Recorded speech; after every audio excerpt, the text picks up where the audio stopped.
अस्सलाम वालेकुम, welcome back to my channel. उम्मीद करती हूँ आप सब लोग ठीक होंगे। अभी रात का टाइम था और मैं बना रही थी अपने लिए जिंजर टी। मुझे ये चाय बहुत ही ज़्यादा पसंद है और अक्सर रात को मैं ये चाय ज़रूर बनाती हूँ। सो यहाँ पे मैंने 1 कप पानी लिया था, 1 स्पून इसमें शुगर ऐड कर दूँगी, 2 सिनेमन स्टिक डालूँगी छोटी छोटी, और 1 ही स्टिक थी, इसको मैंने हाफ़ कर लिया था। इसके अलावा जो है थोड़ा सा इसमें मैं जिंजर डाल लूँगी। जिंजर को थोड़ा सा मैंने कद्दूकश कर लिया था और थोड़ी सी इसमें मैंने ऐड की थी सौंफ और इलायची। आजकल मौसम जो है वो बहुत ही ठंडा हो रहा है और साथ में जो है बारिश अक्सर हो जाती है। हर 1-2 दिन बाद बारिश हो रही होती है, बादल भी होते हैं और ठंडी हवाएं भी चल रही होती हैं। और अभी भी रात का टाइम था और अचानक से बहुत ही तेज़ बारिश हुई है और साथ में ही बादल गरजे हैं। और कल भी पूरा दिन बारिश होती रही है, लेकिन वक्फे वक्फे से कभी धूप निकल जाती है और कभी जो है वो हल्की फुल्की बारिश हो जाती है। और अभी भी बस रात को अचानक से बारिश आई है और मौसम काफ़ी अच्छा हो गया। उसके अलावा मुझे अपनी कबर्ड सेट करनी थी। जैसा कि मैंने बताया कि बच्चों की कबर्ड जो है वो पूरी मैसी हुई पड़ी है और मैंने सोचा कि इसके लिए भी टाइम निकाला जाए, इसको भी सेट कर लिया जाए। तो आज फिर मैंने कबर्ड भी सेट कर ली थी और यहाँ पे जो है जब तक चाय बन रही थी मैंने सोचा साथ में ही आटा गूंद लेती हूँ ताकि सहरी में काम आ जाएगा। और माशाल्लाह माशाल्लाह जब से ये मशीन ली हुई है मुझे इतनी सहूलत हो गई है आटा गूंदने की। पहले हमेशा मुझे टेंशन होती थी कि आटा भी गूंदना है और उसके लिए स्पेशल टाइम निकालना पड़ता था, लेकिन अभी जो है वो माशाल्लाह किचन का काम करने के साथ साथ जो है वो आटा भी गूंद जाता है। और इसको टोटल शायद 5 से 7 मिनट लगते होंगे और आटा गूंद के रेडी हो जाता है और बहुत ही अच्छे से आटा गूंद जाता है। मैं अभी आप लोगों को इसकी फ़ाइनल लुक भी दिखाती हूँ। स्टार्टिंग में जब 1-2 दफ़ा मैंने गूंदा था तो उस टाइम पे मुझे इतनी समझ नहीं आ रही थी मशीन की, लेकिन अभी जो है वो बहुत ही अच्छे से आइडिया हो गया मुझे। और जैसा कि मैंने बताया था कि इसकी क्लीनिंग में थोड़ी सी मुश्किल होती है, लेकिन जैसे जैसे मैं इसको यूज़ करती रही तो मुझे समझ आया कि आप लोगों ने इसमें थोड़ा कम आटा यूज़ करना होता है। तो अभी जो है वो मेरा 2 दिन का आटा ईज़िली गुन जाता है। इसलिए फिर अभी मैं थोड़ा कम आटा लेती हूँ और उसको गूँथती हूँ और मशीन को साफ़ भी नहीं करना पड़ता ज़्यादा, बस ये हुक उतारी और बाउल को क्लीन किया और हुक को क्लीन कर दिया। क्योंकि पहले मैं आटा थोड़ा ज़्यादा गूँथती थी जिसकी वजह से ये जो इसका स्प्रिंग बना हुआ है इसके अंदर आटा चला जाता था, लेकिन अभी आहिस्ता आहिस्ता मुझे आइडिया हुआ कि इसमें थोड़ी सी मुझे कम मिकदार आटे की लेनी होगी। और यहाँ पे आप लोग आटे की फ़ाइनल लुक देख सकते हैं, इतना स्मूथ और इतना मज़े का लगता है ये और अल्हम्दुलिल्लाह बहुत ही सेटिस्फाइंग होता है। और माशाल्लाह माशाल्लाह रमज़ान में मुझे इसका बहुत ही फ़ायदा हुआ है। कभी कभार जो है वो मैं सहरी से बिल्कुल पहले ही आटा गूंथती हूँ तो उस सेम टाइम पे मैं रोटी भी बना लेती हूँ। लाइक इसको रेस्ट नहीं देना पड़ता, जिस टाइम पे आप लोग इसको गूंदो उसी टाइम पे आप लोग इसकी रोटी बना लो और बहुत ही अच्छे से रोटी बन जाती है।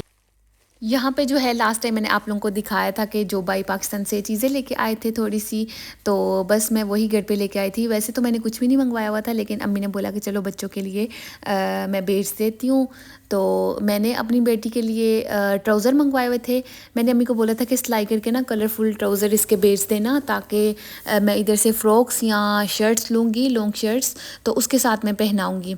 क्योंकि मुझे यहाँ से शर्ट्स तो बहुत ही अच्छी मिल जाती हैं और ट्राउज़र भी मुझे ढूंढने पड़ते हैं। टाइट्स मिल जाते हैं इजीली लड़कियों के, लेकिन टाइट्स मुझे इतने ख़ास कोई पसंद नहीं है, इसलिए फिर मैंने थोड़े से खुले खुले ट्राउज़र बनवाए थे पाकिस्तान से। और पैंट्स जो हैं वो मेरी बेटी बिल्कुल भी नहीं पहनती, इसको ईजी नहीं लगता और मैं ख़ुद भी नहीं पहनाती। और आगे चल के ट्राउज़र भी दिखाती हूँ। और साथ में अम्मी ने 1-2 सूट भी भेजे थे। अम्मी ने बोला ये ट्राई कर लो, अगर सही नाप हुआ तो मैं नेक्स्ट टाइम फिर भेज दूँगी। यहाँ पे हस्बैंड ने अपने लिए जूते मंगवाए हुए थे, उनको स्लीपर्स चाहिए थे और इस कंपनी के स्लीपर जो होते हैं ना वो बहुत ही अच्छे रहते हैं। मैं भी तकरीबन 2 साल पहले गई थी पाकिस्तान में, तो उस टाइम पे मैं 2 लेके आई थी, 2 पेयर्स।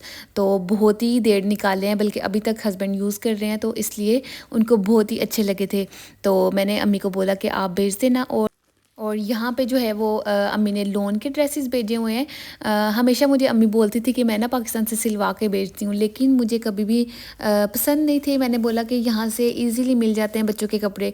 तो अभी बेटी जैसे जैसे बड़ी हो रही है थोड़ी, तो उसी हिसाब से जो है मैंने सोचा कि चलो मंगवा ही लेती हूँ, इस दफ़ा ट्राई करती हूँ।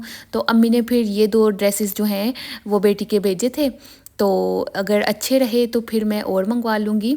और ये साइज़ इसको बिल्कुल परफेक्ट आया था और ये ब्लैक वाला बहुत ही अच्छा लग रहा था और बहुत ही सूट कर रहा था इस पे। अच्छा, बच्चों के कपड़े अच्छे से सिलाई किए हों, इन पे थोड़ी सी डिज़ाइनिंग की हो, तो फिर बड़े अच्छे लगते हैं बच्चों पे पहनाए हुए ना। इसलिए फिर अम्मी ने सोचा कि मैं थोड़ा अच्छे से डिज़ाइनिंग करवा के भेजती हूँ, ताकि तुम्हें जो है वो पसंद आ जाए और साथ में ही इसके नाप का पता चल जाए और इसके नाप का आइडिया हो जाएगा, तो फिर मैं जो है वो फिर से सिलवा के भेज दूँगी।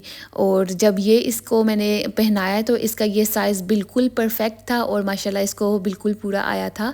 मुझे ब्लैक वाला जो ड्रेस है वो ज़्यादा अच्छा लगा था, लेकिन हस्बैंड को ये ग्रीन वाला ज़्यादा अच्छा लगा था। तो बस दोनों ही प्यारे थे और यहाँ पे ट्राउज़र बड़े अच्छे बनाए हुए थे इसने।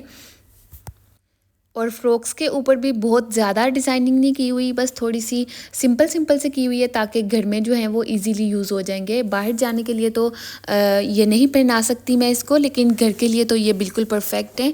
इंशाल्लाह अभी गर्मियाँ स्टार्ट होती हैं तो फिर ही मैं इसको पहनाना स्टार्ट करूँगी।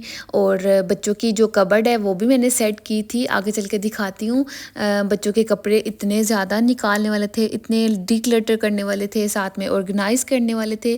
तो अभी मैंने सोचा किसी सूरत टाइम निकालती हूँ और बच्चों के एटलीस्ट समर के कपड़े मैं सेट कर लेती हूँ। और यहाँ पे जो है वो मैंने डिफरेंट कलर के ट्राउज़र्स मंगवाए हुए थे।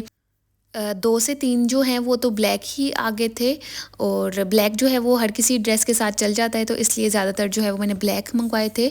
और थोड़े से खुले खुले बनवाए हुए थे, लाइक फ्लैपर टाइप बनवाए। और एक दो जो ट्राउज़र था वो कैप्री ट्राउज़र था, वो फ्रॉक्स वगैरह के साथ यूज़ हो जाएगा। तो बस अभी जो है ये थोड़े से इसको बड़े हैं, तो इंशाल्लाह आहिस्ता आहिस्ता ही मैं इनको यूज़ करूँगी। और अगर मेरा एक्सपीरियंस इनके साथ अच्छा रहा तो फिर मैं और बनवा लूँगी, लेकिन अगर मुझे नहीं अच्छे लगे तो फिर मैं नहीं यूज़ करूँगी, क्योंकि मैं कभी भी नहीं पाकिस्तान से मंगवाती। मैंने फ़र्स्ट टाइम ही मंगवाए हैं पाकिस्तान से इस तरह से ट्राउज़र। मैं ज़्यादातर जो है वो यहाँ से बाय कर लेती थी, लेकिन अभी जैसा कि मुझे ट्राउज़र बाय करने में मुश्किल हो रही थी, तो मैंने सोचा कि पाकिस्तान से ट्राई करके देख लेती हूँ। लेकिन अभी देखूँगी कैसा एक्सपीरियंस निकलता है, फिर उसी हिसाब से मंगवाऊँगी। और यहाँ पे जो है मैं आ गई थी बच्चों की कबर्ड की तरफ। यहाँ पे मैंने सबसे छोटे वाले बेटे के ड्रेसेस रखे थे, पीछे मैंने सारे इसके शॉर्ट्स रख दिए थे, और इसकी साइड में ही इसके ट्राउज़र और पैंट्स आ गई थी, और सामने इसकी शर्ट्स आ गई थी। इसकी शर्ट्स बहुत ही ज़्यादा जमा हुई हुई थी, मैंने इसकी काफ़ी ज़्यादा शर्ट्स निकाली हैं, क्योंकि इसकी जो इस शर्ट्स का साइज़ था वो छोटा हो गया हुआ था, और ये काफ़ी देर से पहन भी रहा था। और यहाँ पे ये कपड़े जो हैं वो मैंने सारे निकाले थे, इनको मैं दूंगी आई थिंक चैरिटी बॉक्स में डाल दूंगी। और साथ में जो है कुछ कपड़े अभी फोल्ड करने वाले थे, अभी स्टैंड को भी खाली करूँगी। और उसके अलावा जो है बेटी की कबर्ड से सारे मैंने कपड़े निकाल के कारपेट के ऊपर फेंके हुए थे, ताकि मैं देखूँ कौन सा चाहिए और कौन सा नहीं चाहिए।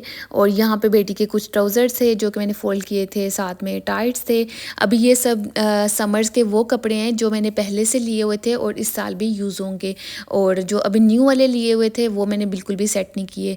और ये जो लास्ट वाला ड्रॉवर है इसमें मैंने बच्चों के वो कपड़े रखे हैं जो कि हम लोग सी साइड पे जाते हुए यूज़ करते हैं। क्योंकि जब गर्मियाँ होती हैं तो फिर हम लोग ज़्यादातर इनको गार्डन्स में लेके जाते हैं, या फिर हम लोग इनको सी साइड पे लेके जाते हैं। तो सी साइड के लिए फिर मैंने कपड़े जो हैं इनके अलग से रखे होते हैं, जो कि इनके शॉर्ट्स होते हैं और साथ में शर्ट्स होती हैं, इजीली पहनाए जा सकते हैं। तो बस मैं इनको फिर वहाँ पे एक दफ़ा चेंज कर लेती हूँ, और ये जो हल्के फुल्के इनके कपड़े होते हैं ये पहना देती हूँ, और घर आके दोबारा इनको नहला देती हूँ। अभी जैसे जैसे गर्मियाँ स्टार्ट होंगी तो आप लोगों के साथ वो भी रूटीन शेयर करूँगी कि हम लोग किस तरह से फ़न करते हैं सी साइड पे। और यहाँ पे लास्ट में जो बेटी का ड्रॉवर था ये सेट करने वाला था, ये भी ऑलमोस्ट हो चुका था। और अभी कबर्ड के अंदर बच्चों के समर्स के बस मैंने वही ड्रेसेस रखे हैं जो कि इनके पिछले साल के यूज़ होंगे अभी दोबारा से। और जो न्यू वाले थे वो मैंने अभी बिल्कुल भी बाहर नहीं निकाले, क्योंकि उनको मैं बाहर आने जाने के लिए रखूँगी, और उसके बाद जो है फिर मैं नॉर्मल यूज़ के लिए रख लूँगी, जुम्मा वगैरह को पहनाने के लिए या नॉर्मल आम दिनों में पहनाने के लिए। और यहाँ पे जो मैंने कपड़े एक्स्ट्रा निकाले हुए थे बेटी के, बड़े बेटे के और साथ में छोटे बेटे के, जो कि शर्ट छोटी होगी हुई थी इसको और मैंने बहुत ही ज़्यादा पहनाई भी थी, तो वो साड़ी मैंने शॉपर बैग्स में डाल दी थी। इसके अलावा अभी 2 शॉपर बैग्स जो हैं वो और भी निकाले हुए हैं, और मेरी कबर्ड जो है वो भी अभी खाली करने वाली है, क्योंकि लास्ट जो मैंने डिक्लेटर किया था वो तब किया था जब टर्की में ज़ल्ज़ला आया था। तो उस टाइम पे जो उनको चैरिटी करनी थी, तो उस टाइम पे मैंने अपनी कबर्ड भी खाली की थी और बच्चों की भी काफ़ी ज़्यादा की थी। तकरीबन मुझे लगता है 1.5 साल पहले की बात है या 1 साल पहले की बात है। उस टाइम पे मैंने बच्चों के काफ़ी ज़्यादा कपड़े निकाल दिए थे। सर्दियों के कपड़े इनके मैंने बहुत ही कम रखे थे, जितने भी सर्दियों के कपड़े थे वो मैंने निकाल दिए थे इनके न्यू। और फिर बाद में इस साल मैंने इनके न्यू कपड़े लिए थे सर्दियों के।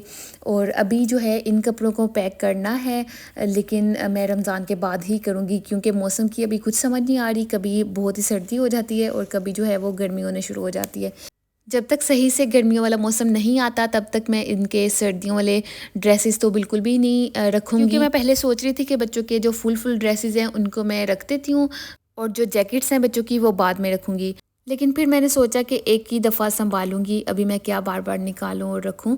तो बस मौसम थोड़ा-सा ठीक हो जाए उसके बाद ही बच्चों के जो ड्रेसेस हैं विंटर के वो पैक कर दूँगी। और यहाँ पे इफ्तारी का एक क्लिप लिया था मैंने और ये सिस्टर ने डम्पलिंग्स बनाई थी जो कि बहुत ही मज़े की बनती हैं। बस यही था आज का व्लॉग, अगर अच्छा लगा हो तो लाइक कर दें। अल्लाह हाफ़िज़।